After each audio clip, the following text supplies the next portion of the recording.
اور آج میں کوشش کرتا ہوں کہ پاکستان انڈیا سے پیچھے کیوں ہے، اس کو ذرا میں آپ کو تھوڑا سا ایکسپلین کر دوں، ٹھیک ہے جی؟ پھر اس کے بعد دوسرا، اس کے بنیادی اسباب کیا ہیں، اس کے اوپر بحث کروں گا، وہ ہو سکتا ہے دوسرا میسج ہو جائے، اور کون کون سی غلطی ہم ٹھیک کر لیں تو ہم انڈیا کا مقابلہ کر لیں گے،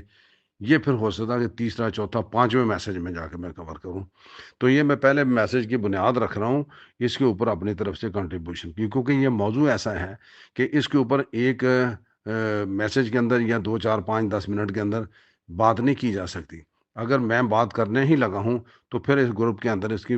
ایسی کنٹریبیوشن ہونی چاہیے کہ جو میرے بہت سارے دوستوں کو، ینگسٹرز کو ایجوکیٹ کرے، سینئرز کو اپنی بہت ساری یادیں پرانی جو ہے وہ تازہ کرا دیں، اور پھر وہ سب مل کے ہم اس کے اوپر بحث بھی کر سکتے ہیں۔ اور میں جب یہ بحث چھیڑ دوں گا یا اس میں سے کچھ پوائنٹس نئے لے آؤں گا تو آپ میرے سے زیادہ صاحب علم لوگ بھی یہاں پہ بیٹھے ہیں، تو آپ اس میں مزید اپنی طرف سے کنٹریبیوشنز کرنا شروع کر دیں گے، اور پھر یہ باقی جو موضوع جو چھیڑ لیا ہے اس کو ہم پایہ تکمیل تک پہنچا سکیں گے۔ بات یہ ہے جی کہ انڈیا جو ہے یہ ایک سب کانٹیننٹ تھا، ابھی بھی ہے، ابھی اگر جس کے ملک زیادہ بن گئے ہیں، مگر بیسیکلی یہ سب کانٹیننٹ ہے کہ ایک چھوٹا سا بر اعظم ہے، بر صغیر ہے جس کو ہم کہتے ہیں۔ اس کی اپنی ایک سویلائزیشن ہے، اپنی ایک تہذیب ہے، اپنی ایک ہسٹری ہے، اور اس جب پاکستان اور انڈیا بنے، یعنی کہ انڈیا کی پارٹیشن ہوئی، تو پاکستان تو اس وقت سے بیچارہ پیچھے ہے، پیچھے رہنے کی بات ہو رہی ہے نا، یہ پیچھے رہنے کی بات بتا رہا ہوں، تو پاکستان تو سٹارٹ سے پیچھے تھا، سٹارٹ سے پیچھے اس طرح تھا کہ جو بات انڈسٹری کی ہو رہی ہے تو میں انڈسٹری کی طرف ہی آتا ہوں، باقی چیزوں کی طرف نہیں آتے ہم۔ اور یہ انڈسٹری بھی جو بات کر رہے ہیں آپ، تو میں انڈرسٹینڈ کرتا ہوں کہ ہمارا فوکس چاول ہی ہے، لیکن چاول کو ہم سیگریگیٹ کر کے دوسری انڈسٹری سے نہیں دیکھ سکتے۔ جب انڈسٹریل ڈیولپمنٹ کی بات ہوتی ہے تو یہ ہر انڈسٹری کی ڈیولپمنٹ جو ہے وہ دوسری سے منسلک ہے۔ جب انڈسٹریلائزیشن ہوتی ہے، انڈسٹریل ڈیولپمنٹ ہوتی ہے، اکنامک ڈیولپمنٹ ہوتی ہے، تو اس میں پھر یہ سارے کے سارے شعبے آ جاتے ہیں۔ تو ہم اگرچہ بعد میں آگے رائز فوکس ہو جائیں گے، مگر اس وقت جو میں سٹارٹ کرنے لگا ہوں کہ انڈیا سے پیچھے کیوں ہیں۔ جب پارٹیشن آف انڈیا ہوئی تو جو ایریاز ہمارے حصے آئے، ایسٹ پاکستان اور ویسٹ پاکستان، یعنی کہ بنگال اور باقی جو پاکستان اس وقت موجود ہے، تو اس وقت پورے سب کانٹیننٹ انڈیا کے اندر 921 چھوٹی بڑی انڈسٹریاں تھیں، صنعتیں تھیں، 921، اور اس میں سے پاکستان کے حصے جو آئیں وہ آئیں 34۔ اب یہاں سے اندازہ لگا لیں کہ ہم پیچھے کیوں ہیں، یعنی کہ سٹارٹ ہی یہاں سے ہوا ہے، ایک وننگ ریس کے اگلے سرے پہ کھڑا ہے اور وننگ ٹریک کے پیچھے ہم کھڑے ہیں۔ تو یہ 34 جو انڈسٹریز آئیں، اس میں کچھ کاٹن ٹیکسٹائل ملیں تھیں، سگریٹ بنانے کے کارخانہ تھا، رائس ہسکنگ کچھ یونٹ تھے، کاٹن جننگ فیکٹریز تھیں، فلور ملیں تھیں، اور مزے کی بات یہ ہے کہ اس پاکستان میں اتنا جھوٹ ہوتا ہے، وہاں پہ ایک بھی جھوٹ مل نہیں تھی۔ تو اس حالات میں ہم نے قسم پرسی کے عالم میں یہ اپنا سلسلہ شروع کیا ہے، پاکستان ہم نے بنایا، اور ہمیں جو پاکستان کی وراثت میں ملا، یہ جتنی انڈسٹری تھی ہماری، آپ اندازہ لگا لیں کہ اس کے اندر کل ملازمین جو تھے ان کی تعداد 26,000 تھی۔ اب 26,000 کے بعد جب یہ مائگریشن ہوئی ہے تو اس مائگریشن کے ساتھ آبادی کی بھی پارٹیشن ہونا شروع ہوگی، آبادی کے ساتھ ہر طبقے کا بندہ جانا شروع ہو گیا۔ تو پاکستان سے جو انڈیا گئے اس میں زیادہ تر ہندو تھے، اور انڈیا سے پاکستان آنے والے مسلمان تھے، انڈیا کے اندر بھی اور پاکستان کے اندر بھی، موجودہ پاکستان کا جو علاقہ ہے اس کے اندر بھی زیادہ تر کاروبار کے اوپر جو چھائے ہوئے تو وہ ہندو کمیونٹی تھی۔ تو وہ جو ہندو انڈیا میں رہ گئے جن کے پاس 921 میں سے ساری کی ساری چوتھی چھوڑ کے بقایا ان کے پاس صنعتیں رہ گئی، وہ تو جہاں پہ بیٹھے اپنی جگہ پہ اسٹیبلش رہ گئے، جتنے ادارے تھے ان کے پاس رہ گئے، جتنی اپنا ٹیکنیکل سپورٹ تھی وہ ان کے پاس رہ گئی، اور کاروبار کرنے والے لوگ بھی ان کے پاس رہ گئے، انڈسٹری چلانے والے بھی مینلی لوگ ماس ہوئے، چند مسلمانوں کے جو ادھر آ گئے وہ ادھر رہ گئے، اور جو ادھر سے ہندو گئے وہ ادھر سے انڈسٹری چھوڑ کر چلے گئے اور ادھر جا کر انہوں نے اپنا نیا سیٹ اپ بنا لیا۔ تو گویا پاکستان میں انڈسٹری بنانے والے اور انڈسٹری چلانے والے جو ہندو کمیونٹی تھی وہ بھی چلی گئی، اور جو ادھر سے انڈیا سے مائگریٹ کر کے پاکستان ہمارے کوئی چنوٹی شیخ برادری کے یا میمن برادری کے یا اور جو بھی کاروباری لوگ گنے جاتے تھے، وہ جو آئے تو وہ اس قسم و پرسوئی کے عالم میں آئے یا اس حالات میں آئے کہ ان کو آگے یہاں پہ وہ نہ انفراسٹرکچر مل سکا اور نہ وہ انڈسٹری لگ سکی اور نہ ہی ہماری انڈسٹری وہ ڈیولپ ہو سکی. ٹھیک ہے جی. اب پاکستانی جو تاجر تھے وہ جو ایسے ایسے میرے جیسے یا ہماری فیملی جیسے بھی لوگ تھے جنہوں نے کبھی تجارت ہی نہیں کی تھی، جن کے آباء و اجداد نے، وہ بھی تجارت میں آ گئے اور پھر آگے سیکھا سکھا جو بھی کیا، تو وہ سارا کا سارا سلسلہ چلتا رہا. پاکستان بننے کے بعد ہماری قیادت جو تھی انہوں نے سوچا کہ ہمیں پاکستان میں صنعتی ترقی کرنی چاہیے. صنعتی ترقی کرنے کے لیے 1952 میں 52 میں پی آئی ڈی سی کا قیام عمل میں لایا گیا، پاکستان انڈسٹریل ڈیولپمنٹ کارپوریشن، تاکہ گورنمنٹ خود انیشیٹو لے اور لوگوں کے ساتھ ساتھ انڈسٹریلسٹ کے ساتھ پرائیویٹ سیکٹر کے ساتھ ساتھ گورنمنٹ سیکٹر بھی کچھ انڈسٹریز ایسی لگائے کہ جہاں پہ دوسرے لوگ انڈسٹری لگانے کے لیے تیار نہیں ہیں. تو وہ پہلا جو انڈسٹری پلان جو تھا وہ تو 5 ایئر پلان جو تھا وہ تو بیچارہ قسم پرسی کے عالم میں مارا گیا، اس کا کوئی وجود ہی نہیں رہا، نہ وہ چل سکا. دوسرا جو تھا وہ 55 سے سن 1955 سے 60 تک بنا. تو اس وقت تک ایوب خان کی رجیم بھی آ چکی تھی اور ڈاکٹر محبوب الحق جو تھے ہمارے پاکستانی ایک اکانومسٹ، وہ ان دنوں میں ادھر ہوتے تھے ورلڈ بینک میں. تو وہ ان دنوں میں ورلڈ بینک جو لوننگ کر رہا تھا یا لوگوں کی مدد کر رہا تھا، تو وہ ڈاکٹر محبوب الحق اور ان کی جو ٹیم تھی انہوں نے اکنامک ڈیولپمنٹ کا ماڈل بنایا ہوا تھا کہ ہم جب ایڈ دیں گے تو یہ ڈیولپمنٹ ماڈل ہونا چاہیے اور اس ڈیولپمنٹ ماڈل کے اوپر ہم ایڈ دیں گے. تو 1955 سے لے کر 60 تک جو بعد میں ایوب جو کا پیریڈ آتا ہے، ایوب خان صاحب کا، تو اس میں پھر پاکستان کے تعلقات امریکہ سے بھی بہتر ہو گئے. اور سال پھر 1960 سے 1965 یہ دوسرا جو ہمارا ڈیولپمنٹ 5 سال ترقیاتی منصوبہ 5 ایئر ڈیولپمنٹ پلان جو تھا، اس نے پھر ریکارڈ کامیابی حاصل کی اور بڑے اس نے جھنڈے گاڑے، ٹیکسٹائل میں ملیں لگائیں. اور انہوں نے بیسیکلی ان کا آبجیکٹو یہ تھا کہ ورلڈ بینک بھی پیسے دے رہا تھا، امریکن ایڈ بھی آ رہی تھی، اور پاکستان جو تھا وہ بڑا شائننگ سٹار بن گیا اس وقت. تو ٹیکسٹائل میں بے بہا انڈسٹری لگی، انجینئرنگ اور اسٹیل میں، chemical, fertiliser, sugar, rice, banaspati گھی. یعنی کہ پاکستان کی گروتھ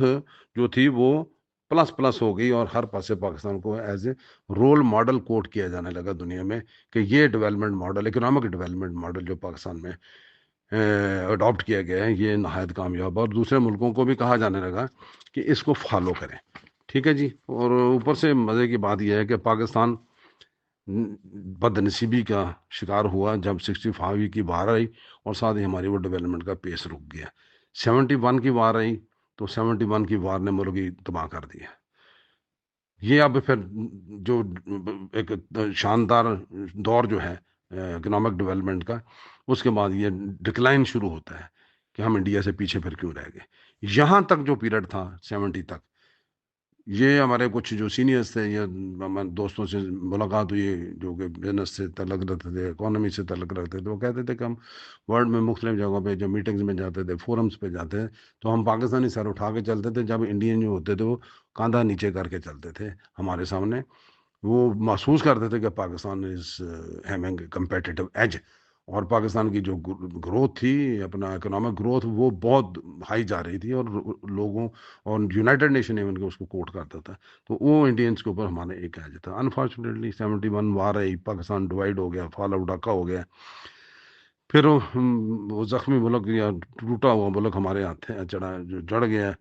وہ اس کے بعد بقایا کام جو ہے بھٹو صاحب کے دور میں نیشنلائزیشن ہوگی رہی، سے کسر ادھر سے بھی نکل گئی. اور جب وہ دور ختم ہوا تو پھر یہ زیاد صاحب کا دور آ گیا. زیاد صاحب کے دور میں پھر جو انڈسٹری کے ساتھ ہوا وہ یہ ہوا جی کہ ڈی نیشنلائزیشن ہوئی، اور ڈی نیشنلائزیشن کے ساتھ ایک نیا دور شروع ہوا کہ کاروباری سیاست ہو گئی. یعنی کہ سیاست میں کاروباری لوگ آ گئے اور انہوں نے شوگر اور کاٹن کی جو انڈسٹری تھی اس کا بیڑا گرک کر دیا. وہ مطلب اس طرح بیڑا گرک ہوا کہ جو کاٹن کی انڈسٹری تھی اس میں جننگ کی تباہی پھیلائی گئی. جننگ کی تباہی اس طرح پھیلے گی، پہلے ٹیکسٹائل مل والے بینک سے اوڈی لیتے تھے، جنر سے کانٹے خریدتے تھے روئی کی، اس کو پلاج کراتے تھے، 5-7 دن کے اندر اندر اس کو پیسے دے دیتے تھے۔ جب باہر سیاستدان لوگ جو تھے ان کی ٹیکسٹائل ملنے لگے، انہوں نے لوگوں کے پیسے دبانا شروع کر دیے، بینک سے اوڈی لینا بند کر دی۔ یہی حال شوگر ملوں والوں نے کیا، انہوں نے بھی اوڈی لے کے شوگر کی بیگ جو ہے وہ پلاج کرانا بند کر دیا، اور سیدھے سے لوگوں کے ذمہ داروں کے پیسے دبا کے سال سال پیسے نہیں دیتے تھے۔ مجھے ایک دن ایک کارٹن جنر ملا تھا، کہتا 2 سال جو چلے ابھی تک مجھے پیسے نہیں ملے۔ تو یہ سیاسی مداخلت کا دور شروع ہوا، اور اوپر سے ہر ادارے کی پھر تباہی شروع ہو گئی۔ اور افغان وار آئی 2001 میں دوبارہ، تو اس میں پھر ہم فلورش کرنا شروع ہو گئے صرف امریکن ایڈ کے اوپر، یعنی کہ امریکن ایڈ آتی تھی اس پہ چلتے تھے، وہ اکنامک ڈیولپمنٹ والا کام کوئی نہیں تھا۔ تو یہ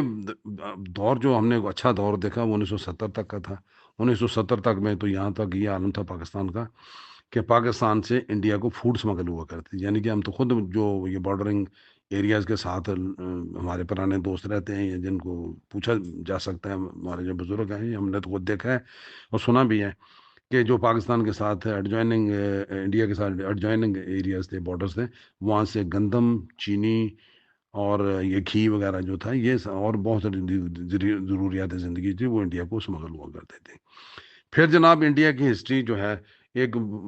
اس کو میں نے نہیں چھیڑا، یہ 1970 تک یا 1980 تک وہ اپنا سموتھلی چلتے رہے، جو ان کے پاس انڈسٹری تھی وہ بڑھتی رہی، ڈیولپمنٹ ہوتی رہی، ریسرچ ہوتی رہی، ایجوکیشن ان کی ہم سے بہتر ہو گئی، یعنی کہ وہ سموتھ سیلنگ کرتے رہے، ہم زگ زیگ راستوں پہ چلتے رہے۔ اس کے بعد جناب 1980 انڈیا کی ہسٹری کا ایک لینڈ مارک ایرا ہے۔ 80s میں ڈاکٹر منموہن سنگھ جو ہیں وہ انڈیا میں واپس آ گئے۔ ہاں، ڈاکٹر منموہن سنگھ جو تھے یہ بھی محبوب اللہ وغیرہ کے ساتھ ورلڈ بینک میں ہوا کرتے تھے، اور بڑے سینئر عہدوں پہ تھے، بڑے قابل لوگ تھے۔ منموہن سنگھ نے جب آگے ادھر انڈیا واپس آیا تو اس نے پھر گورنمنٹ بھی جوائن کر لی، اس کو وزیر بنا دیا گیا۔ تو کانگریس کے فورم سے اس نے نعرہ لگایا گرین ریولوشن کا۔ تو گرین ریولوشن جو انڈیا میں انہوں نے برپا کیا کہ خوراک میں خود کفالت کرنی ہے، اور اوپر سے ان کو انڈس واٹر بیسن ٹریٹی کے وجہ سے ستلج، راوی اور بیاس کا مکمل پانی بھی مل گیا تھا، اور پنجاب کے اندر، ہریانہ کے اندر زرعی انقلاب شروع ہو گیا۔ اس زرعی انقلاب نے انڈیا کی ساری اکانومی کو تبدیل کر کے رکھ دیا، خوشحالی آ گئی وہاں پہ، خوراک میں خود کفیل ہو گیا۔ آپ اندازہ لگائیں کہ انڈیا کا جو پنجاب ہے ہمارے موجودہ پنجاب سے 1/3 ہے، اس وقت تھا جب پارٹیشن ہوئی تھی۔ اور جب اس وقت جو پنجاب ہے ان کا، اس میں جو پارٹیشن کے وقت پنجاب انڈیا کے پاس گیا تھا، that was 1/3 of our Punjab. اور اب جو ان کا پنجاب ہے اس میں سے ہریانہ بھی نکل چکا ہے، اس میں سے یہ جو اتراکھنڈ بھی نکل چکا ہے، اس میں سے یہ پنجاب رہ گیا، اور ایک اور صوبہ بن گیا میرے ذہن سے نکل رہا ہے، مطلب 3 صوبے، اس میں سے 4 صوبے بن گئے۔ اور موجودہ جو پنجاب ہے، یہ جو کچھ سال پہلے کی میں ایک رپورٹ دیکھ رہا تھا کہ پنجاب نے، انڈین پنجاب نے اپنی ضروریات سے 3 کروڑ ٹن اناج زیادہ پیدا کیا، یعنی کہ پنجاب جو تھا وہ انڈیا کے لیے فوڈ باسکٹ بن گیا۔ ٹھیک ہے جی۔ اب ساتھ ساتھ انہوں نے یہ بھی کام کیا، اور اپنے جو لیبر فورس ہے، جو بنیادی ترقی کی ریکوائرمنٹ ہوتی ہے، اس کی ڈیولپمنٹ انہوں نے کی، education, technical education, research and development, یہ سلسلہ جو انہوں نے کیا، یہ ادھر ہماری طرف دن بدن اس کا زوال آتا گیا۔ جو ادارہ کام کرتا تھا وہ بھی ختم ہو گیا۔ رائس ریسرچ انسٹیٹیوٹ جو کام کر رہا ہے وہ آپ نے دیکھ لیا کیا اس نے کیا، اور انڈینز کیا کر رہے ہیں۔ کاٹن ریسرچ انسٹیٹیوٹ ملتان اتنا بڑا ادارہ تھا، اس نے جو کیا، کاٹن کا حال جو ہم دیکھ رہے ہیں وہ آپ نے دیکھ لیا۔ اور بھی جتنے ہمارے ریسرچ انسٹیٹیوشن تھے ڈیولپمنٹ کے لیے تھے، اور یہ انڈسٹری جو تھی، یہ ہماری ریلوے کا حال دیکھ لیں، پی اے اے کا حال دیکھ لیں، اپنا اس کا شپنگ کا حال دیکھ لیں کہ ہماری ساری کی شپنگ، مرچنٹ نیوی ختم ہو گئی۔ یہ بات اب کافی لمبی ہو گئی ہے، یہ میرا یہ سمجھیں کہ یہ پہلا واٹس ایپ ہے، پہلا میسج ہے اس موضوع کے اوپر، اور میں اگلے میسج میں پھر اگلا چھیڑوں گا کہ ہم اس کے اسباب کیا ہے؟ اسباب تو میں بتا رہا ہوں نا، یہ اسباب ابھی دوسرے لیکچر میں، یا دوسرا لیکچر کون سا میں نے دینا ہے، دوسری ٹاک جو ہے اس میں کروں گا پھر، تاکہ یہ سننے کی پھر استطاعت نہیں رہتی. ابھی 10-15 منٹ کا میسج ہو گیا. Thank you very much. اگر حوصلہ افزائی کریں گے تو بولوں گا، ورنہ نہیں بولوں گا. پھر خدا حافظ. السلام علیکم مائی ڈیئر گروپ ممبرس، میں ہوں مبارک اختر فرام سفیر رائس ملز. میں معذرت چاہتا ہوں کل آپ سے گفتگو نہیں کر سکا. کل وہ ایک شادی پہ ملتان جانا پڑ گیا، اور پھر رات کو بہت لیٹ آئے ہوں، رات 1 بجے کے قریب وہ فیملی کی شادی تھی، اور وہاں پہ میل جول بیٹھنا اٹھنا اتنا ہوا کہ ٹائم نہیں مل سکا. اب وقت ضائع کیے بغیر میں اپنی گفتگو کا آغاز کرتا ہوں. پہلا جو میں نے وائس میسیج آپ کو بھیجا ہے، چھوٹے سے عرصے کے لیے اس کا خلاصہ کر لیتے ہیں کہ پاکستان کی جو اکانومی ہے وہ 1952-53 میں بوم پہ گئی ایک دفعہ، اور اس کی وجہ تھی کورین وار. کورین وار جو تھی اس کے دوران ہمارا جھوٹ خوب بکا اور بڑے پیسے اور اکانومی نے بوم دیکھا. اس کے بعد ڈکلائن، اور ڈکلائن کے بعد پھر 1960 سے 70 کی دہائی جو تھی اس کے اندر انڈسٹریلائزیشن ہوئی اور اکنامک بوم بھی آیا، اور اکنامک بوم کے بعد ہم نے خوشحالی کا دور بھی دیکھا، ترقی کا دور بھی دیکھا. اور صحیح معنوں میں جو ترقی ہوئی ہے انڈسٹریلائزیشن ہوئی ہے، اور ایگریکلچر میں بھی کام ہوا تو وہ اس دہائی کے اندر ہوا. اس کے بعد 65 کی جنگ نے ہمیں بہت پیچھے دھکیل دیا، 71 کی جنگ نے ملک آدھا کر دیا، ایسٹ پاکستان ہمارے ہاتھ نکل گئے، ملک ہی آدھا رہ گیا، اور اوپر سے صدمے علیحدہ آ گئے. ابھی وہ صدمے ختم ہوئے نہیں تھے، اس شوق میں سے نکلے نہیں تھے، تو نیشنلائزیشن آف انڈسٹری آ گئی. اس نے ہر چیز کو نیشنلائز کر لیا، چونے چھڑنے والی مشینیں بھی نہیں چھوڑی، اور ہماری انڈسٹریل سیکٹر کی تباہی کا ذمہ دار ہو گیا.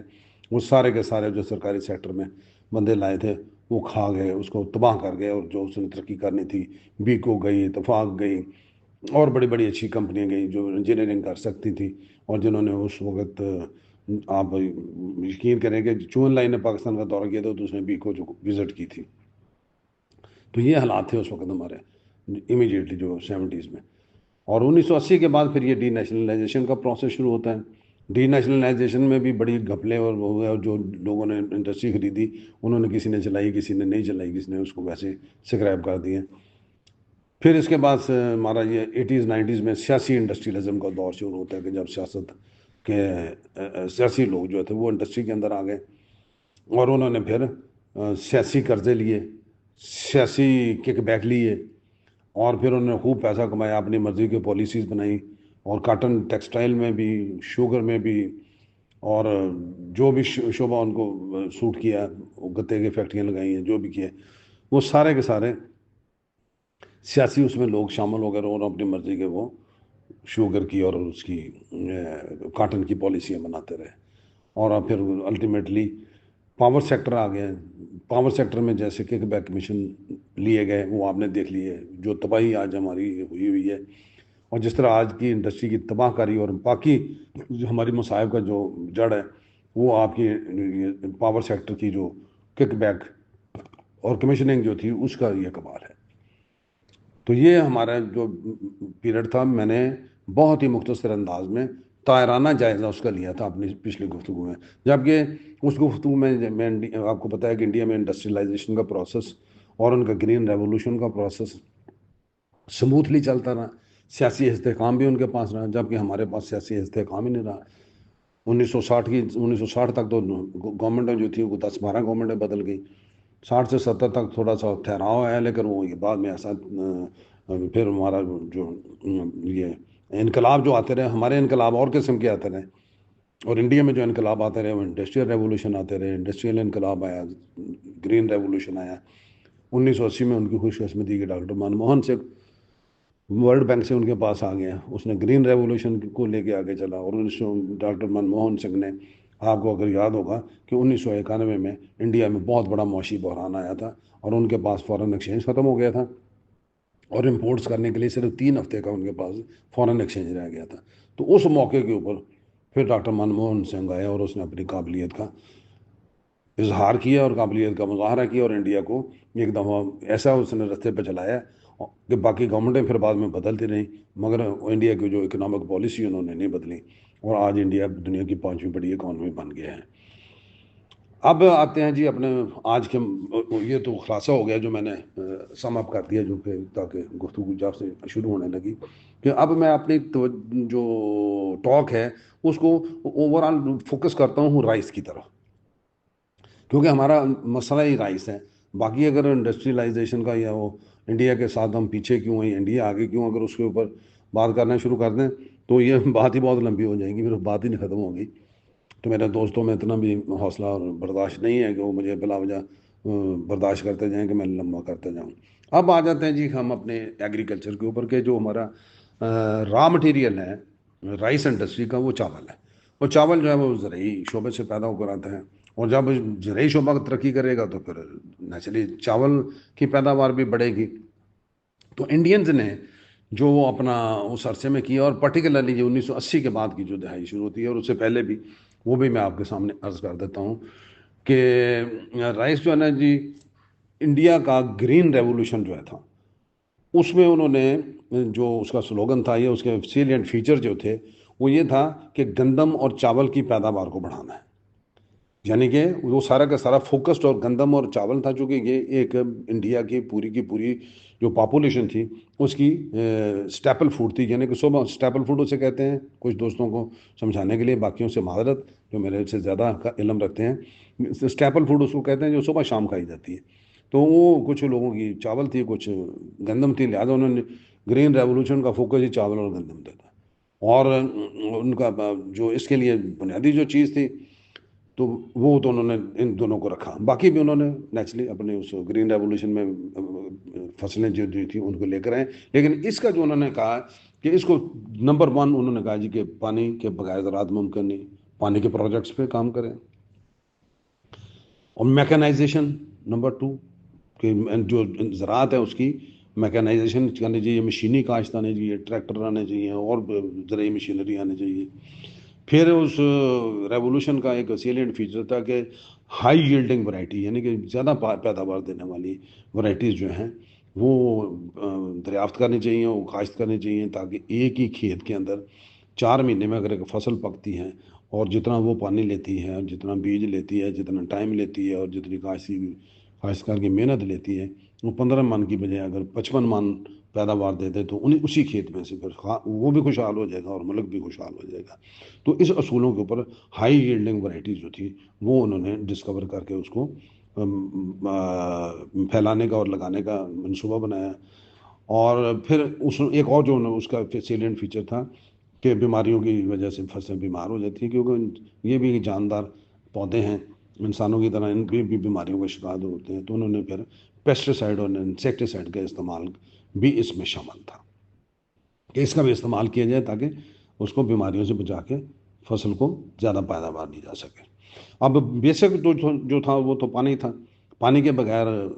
تو کوئی بھی چیز ممکن نہیں، انسان بھی نہیں زندہ رہ سکتا، اور کاشتکاری بھی نہیں ہو سکتی، زراعت بھی نہیں ہو سکتی، ایگریکلچر، پانی، چاول تو ویسے پانی زیادہ مانگتے ہیں۔ تو جب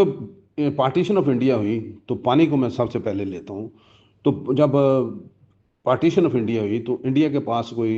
جو ہمارا یہ اریگیشن کینال سسٹم ہے اس کا بہت زیادہ حصہ نہیں گیا، ٹھیک ہے جی۔ ان کے پاس جو نہریں گئی ہیں وہ 2 ہیڈ ورکس ان کے پاس گئے انڈیا کے پاس،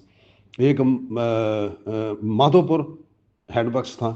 جو کہ دریائے راوی کے اوپر تھا، اور اس میں سے جو نہریں نکل کے جاتی تھی وہ اپر باری دوآب کینال تھی۔ اور آپ کو یہ میں مزے کی بات یہاں پہ یہ بتا دوں آپ دوستوں کے علم کے لیے، کہ بر صغیر میں سب سے پہلے کھودے جانے والی جو نہر تھی وہ نہر اپر باری دوآب مادھو پور ہیڈ ورک سے نکالی گئی تھی دریائے راوی میں سے۔ اس کی آگے پھر 3 برانچیں بنی، اور ایک امرتسر برانچ تھی، ایک فیروز پور برانچ تھی، اور ایک جو برانچ تھی وہ لاہور برانچ ہے، جو کہ لاہور میں آج بھی بہتی ہے دریا، جو آپ لاہور شہر میں مال سے گزرے ہیں یا کیمپس میں سے گزرے ہیں تو جو نہر ہے یہ ایکچولی مادھو پور ہیڈ ورک سے اس میں سے پانی آتا تھا، پھر بعد میں یہ انڈیا نے پانی بند کر دیا اور اب اس میں BRB لنک کینال سے پانی آ رہا تھا۔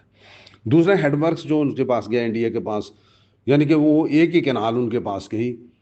تو وہ تھی اپر باری دوآب، یعنی کہ مادھو پور ہیڈ ورک سے جتنی بھی نہریں رائٹ اور لیفٹ سائڈ پہ نکلتی تھی وہ دونوں ان کے پاس چلی گئیں۔ ہری کے ہیڈ ورکس جو تھا یہ ایک بہت بڑا ہیڈ ورکس تھا، کیونکہ یہ ہری کے ہیڈ ورکس جو ہے یہ اس مقام پہ بنایا گیا ہے کہ جہاں پر دریائے بیاس اور دریائے ستلج آپس میں ملتے ہیں، اور مزے کی بات یہ ہے کہ اس وقت تک دریائے بیاس کے اوپر اپ اسٹریم اوپر سے لے کے نیچے تک کوئی بھی ہیڈ ورکس نہیں تھا، اور پیچھے ستلج کے اوپر بھی نہیں تھا۔ یہ پہلا ہیڈ ورکس جو ستلج کے اوپر بنا وہ ہری کے ہیڈ ورکس تھا، اور اس میں سے بہت بڑی بڑی نہریں نکالی گئی، اور یہ اپنا جو نہریں نکالی گئی وہ انڈیا کی طرف بھی گئی، اور پاکستان کی طرف جو نہر آئی تھی وہ تھی Dipalpur canal, it's a very big canal, تو یہ بھی بند ہو گئی، اور باقی انڈیا کے پاس کچھ بھی نہیں تھا۔ وہی نہریں تھیں جو ان دو ہیڈ ورکس پہ آئیں، ان کا جو پانی پاکستان کو انڈس واٹر ٹریٹی کے تحت بند کیا گیا، تو انہوں نے ان اپنے علاقے میں مزید نہریں کھودی، اور یہ جو پانی آ رہا تھا ان ہیڈ ورکس کے اوپر اس کو اپنے علاقے میں پھیلا دیا۔ اب جو انہوں نے اگلا جو کام کیا پانی کی زراعت کو ترقی دینے کے لیے، جب کوئی گرین ریولوشن آتا ہے تو اس کی بنیاد تو پانی ہے نا جی، تو انہوں نے سوچا جی کہ یہ ہمارے اس سے 3 دریا آ گئے ہیں، راوی، ستلج اور بیاس، اور ان تینوں کے پانی جو ہے اس کو انہوں نے استعمال کرنا تھا۔ باقی تو جتنے ہیڈ ورکس تھے راوی کے اوپر یا چناب کے اوپر یا جیلم کے اوپر یا انڈس کے اوپر، وہ تو پاکستان کے پاس آ گئے تھے، تو وہ ایریگیٹڈ ایریا جو زیادہ ہمارے والے پنجاب میں تھا، تو انڈینز نے وہاں پہ اپنے اس کے بعد جو شروع کیا کام، وہ بہت بڑا ایک لینڈ مارک پروجیکٹ شروع کیا دریائے ستلج کے اوپر۔ اور آپ کے علم میں اضافہ کرتا چلوں کہ انڈس کے بعد سب سے بڑا دریا جو ہے وہ ستلج ہے، تو ستلج دریا جو تھا اس میں پانی بڑا آتا تھا، اور اس کو نیلی بار بھی اس کے کہتے تھے کہ پانی کسی زمانے میں جب بہت صاف پانی ہوتا تو اس کی نیلی رنگت ہوتی تھی۔ تو اس کے اوپر پہاڑی علاقے میں جا کر ایک لینڈ مارک پروجیکٹ بنایا گیا انڈیا کی طرف سے، جس نے انڈیا کی زراعت میں انقلاب برپا کیا ہے، وہ ہے بھاکھڑا ننگل ڈیم۔ بھاکھڑا ننگل ڈیم جو ہے اس میں سے 2 نہریں نکالی گئیں، اوپر ڈیم بنا دیا گیا، اور ڈیم میں سے پھر پانی جتنا جمع ہو گیا وہ جمع کر لیا جاتا تھا، نیچے جتنی ڈیمانڈ ان کے ہیڈ ورکس کو ہوتی تھی اتنا ہی پانی آتا، اور پاکستان کی طرف انہوں نے پانی کا ٹوٹل بہاؤ بند کر دیا۔ اب بھاکڑا ننگل ڈیم میں سے ایک تو انہوں نے بجلی بنائی بڑی ٹکا کے، اور دوسری مجھے ایکوریٹ نہیں، کو 5,000 یا 6,000 میگا واٹ بجلی وہاں پہ بنتی ہے بھاکڑا ننگل ڈیم سے۔ اور 2 جو نہریں نکلتی ہیں وہ نہریں جب ان کے اوپر بھی کوئی 10,000 میگا واٹ کے انہوں نے بجلی کے پروجیکٹ لگائے۔ مزے کی بات یہ ہے کہ نہر جو ہے وہ دریا سے نکل کے آ رہی ہے، اور نہر جو ہے وہ ایسی ٹرین میں سے، ایسے علاقے میں سے گزرتی ہے کہ جہاں پہ اس کو فالز بڑی بڑی ملتی ہیں، زمین اونچی نیچی ہے، وہاں پہ فال بنی، اور فال جہاں پہ بنتی ہے وہاں پہ انہوں نے آگے 200 250 300 میگا واٹ کے ہائیڈل پاور اسٹیشن لگا دیے۔ تو یہ بھاکڑا ننگل ڈیم جو ہے یہ کوئی مجموعی طور پر، جو میں نے اسٹڈی ایک دفعہ کیا تھا، اب اس میں کوئی اضافہ اگر کر دیا ہو تو مجھے نہیں پتا، یہ دیر کی بات ہے، تو یہ کوئی 10,000 میگا واٹ بجلی جو ہے اس کی نہروں سے، اور اس کے ڈیم کے اوپر، مین ڈیم کے اوپر جو ہائیڈل پاور اسٹیشن بنائے گئے انہوں نے بجلی بنائی۔ اور یہ نہریں جو تھیں اس کے ساتھ ہی، یہ نہریں جو تھیں یہ سیدھی سیراب کرتے ہوئے ان علاقوں کو پانی دیا گیا کہ جنہوں نے پہلے وہ نہر کا پانی یا دریا کا پانی نہیں دیکھا تھا، اور اس میں ہریانہ بھی شامل تھا، اس میں پنجاب بھی شامل تھا، اور اس میں مزے کی بات یہ ہے کہ یہ راجستھان تک نہریں لے گئی، وہ بے آب و گیا ریگستان جو صدیوں سے، جب سے یہ کائنات بنی ہے، جنہوں نے ہریالی نہیں دیکھی تھی یا وہ پانی نہیں دیکھا تھا، تو وہاں پہ پانی کی نہریں پہنچا دیں بھاکڑا ننگل ڈیم کے تعمیر نے۔ دوسرا رنجیت ساگر ڈیم بنایا گیا دریائے بیاس کے اوپر، اور اس کا بھی پانی دریائے بیاس کا ٹوٹل اوپر روک لیا گیا، اور راوی کے اوپر بھی ایک ڈیم بنایا گیا، راوی کا پانی بھی ٹوٹل دریاؤں میں وہ اوپر پہاڑی علاقوں میں روک دیا گیا۔ اور اب اس کے بعد ڈاؤن سٹریم جو نہر نکلتی تھی یہ مادھوپور ہیڈ ورک سے، راوی میں سے وہ آتی تھی، اس کا پانی انہوں نے جو لاہور کینال کو بند کیا وہ اپنے علاقے میں تقسیم کر دیا، اور بقایا جو پانی تھا اس کی مقدار بڑھ گئی، اور انہوں نے ایک اور نہر نکال لی، اور اس کے ساتھ اپنے ان علاقوں کو، پنجاب کے اضلاع کو سیراب کیا کہ جن کو پہلے پانی نہیں ملتا تھا۔ تو یہ مادھوپور ہیڈ ورکس سے جو نہریں نکلتی ہیں، مزے کی بات یہ ہے کہ ان کے اوپر جو ڈیم بنایا رنجیت ساگر، اس کے اوپر بھی ہائیڈل پاور اسٹیشن بنایا گیا، اور یہ نیچے جو نہر آتی ہے جو فلو کرتی ہے تو اس کے اوپر بھی انہوں نے اس کی، چونکہ انیمن ٹیرین میں سے گزر کے آتی تھی، تو جہاں بڑی بڑی فالز بنتی تھی وہاں پہ نہروں کے اوپر بھی ہائیڈل پاور اسٹیشن بنائے، یعنی کہ 2 نہروں کے اوپر ہائیڈل پاور اسٹیشن بنا دی، ایک نئی پہلی نہر تھی، ایک نئی اپر باری کے ساتھ انہوں نے نہر بنا لی اور وہ پانی لا کر ان ایریاز کو دیا جن کو اپر باری نہیں دیتی تھی۔ ہری کے ہیڈ ورکس جو تھا وہاں سے انہوں نے پاکستان کو آنے والی نہریں بند کر دی اور وہاں سے نئی نہریں نکال کے فیروز پور ڈسٹرکٹ اور باقی جن علاقوں میں پانی نہیں جاتا تھا ان کے دے دی۔ اور ہڑی کے ہیڈ ورک سے نیچے جو ساتلج کے اوپر کوئی نہیں تھی، ان کا اسٹرکچر نہیں تھا، تو وہ انہوں نے یہ گھنٹا سنگھ والا کے اوپر ایک نیا ہیڈ ورکس بنایا۔ گھنٹا سنگھ والا پہلے پول ہوتا تھا صرف، لیکن جب یہ انہوں نے ہیڈ ورکس بعد میں بنا دیا اور یہاں سے اندرا کنال نکالی، اور اندرا کنال ہریانہ کو شاد آباد کر دیا، ہریانہ کا صوبہ جو ہے اس کو پانی دیتی ہے۔ تو یہ جو بھاکڑا ننگل ڈیم، رنجیت ساگر ڈیم، یہ راوی کے اوپر ڈیم، یہ تین جو ڈیم ان کو دریا ملے ہیں، ان ڈیموں کی بجلی جو تھی، اس ڈیموں کی جو پانی تھا، اس نے ہماچل پردیش کے صوبے کو مالا مال کر دیا۔ اتنی بجلی ان کے پاس تھی کہ وہ بجلی پنجاب اور دوسرے صوبوں کو ایکسپورٹ کرنا شروع کر دیا، ان کو پیسے ملنے شروع ہو گئے، ان کو اپنا بھی پانی مل گیا جہاں جہاں ان کی اریگیشن ہو سکتی تھی۔ اور بقایا پنجاب کو جو ان کے پاس انڈین پنجاب تھا، وہ اگر دیکھا جائے تو جہاں تک میرا نالج ہے، تو جب پارٹیشن کے وقت جتنے کوئی 6 7 یا 8 اضلاع تھے، جس میں یہ پٹھان اپنا یہ گرداسپور، امرتسر، فیروز پور، لدھیانہ، جلندھر اور ایک دو اور ضلع، یہ ملا کے اس وقت پنجاب ہے انڈیا کا موجودہ۔ 7 8 ضلعوں پہ مبنی ہیں جو انگریز کے دور کے پرانے ضلع تھے، اور یہ اس وقت اپنی ضروریات پوری کرتا ہے، اور پوری کرنے کے بعد 3 کروڑ ٹن اناج فالتو پیدا کرتے ہیں،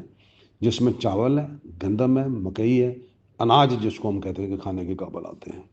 اور پھر یہ جو بجلی بنائی گئی، وہ اس بجلی کو انہوں نے آگے انہی علاقوں میں جہاں پہ پانی کی کمی پھر بھی رہ گئی تھی یا نہری پانی پورا نہیں ہوتا تھا، وہاں پہ ٹیوب ویل لگائے۔ اور مزے کی بات یہ ہے کہ جو ٹیوب ویل لگائے گئے ان کو ان انٹرپٹڈ، جو ذمہ داری سے تعلق رکھتے ہیں کہ اگر پانی میں ٹیوب ویل چل رہا ہو بند ہو جائے تو نکال ٹوٹ جاتا ہے، تو اس کی وجہ سے بڑی گڑبڑ ہو جاتی ہے، تو پھر اس کو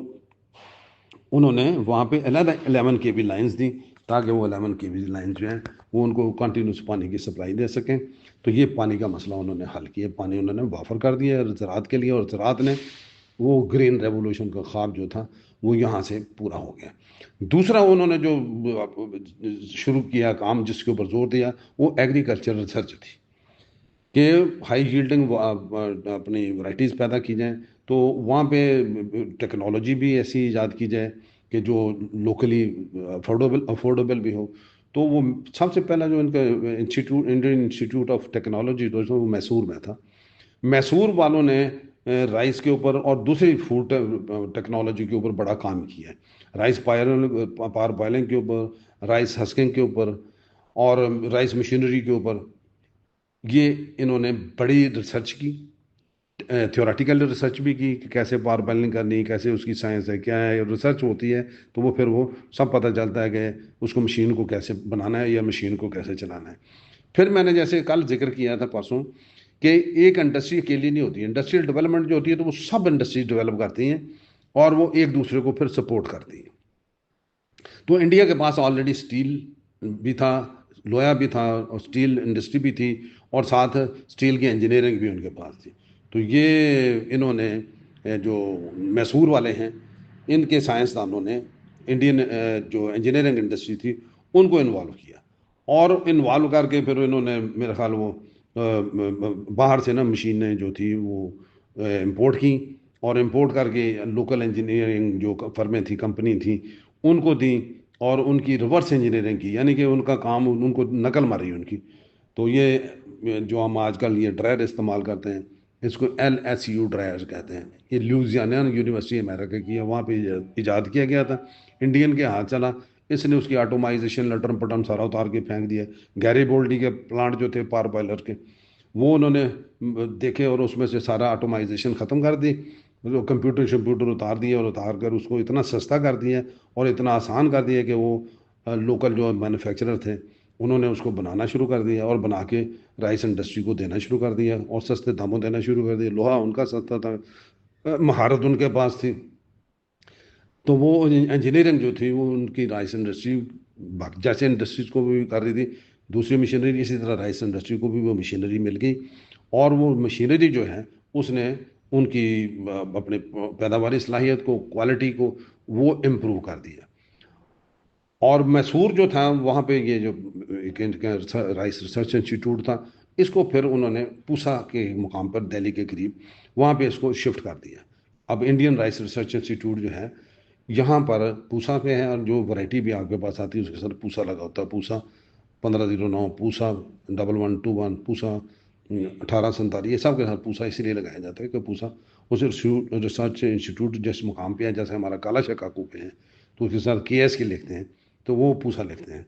تو یہاں پہ پھر سیاستدانوں کی، چونکہ گورنمنٹ کی پالیسی تھی تو سائنسدانوں کو لایا گیا، پی ایچ ڈیز لائے گئے، ان کو حوصلہ افزائی کی گئی،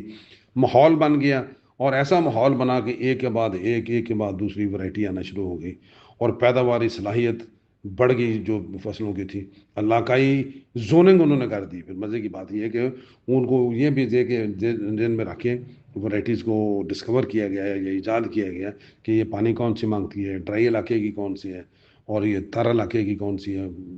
بارشی علاقے کی کون سی ہے، تو ان کی سوٹیبلٹی دیکھ کر ان کی زوننگ کی گئی۔ یہ جو 11 کی وغیرہ یہ اس لیے ہمارا یہ تھوڑا سا ڈرائی ایریا میں زیادہ ہوتی ہے، ہریانہ میں زیادہ ہوتی ہے، یہ ادھر صدرن پنجاب میں اس کی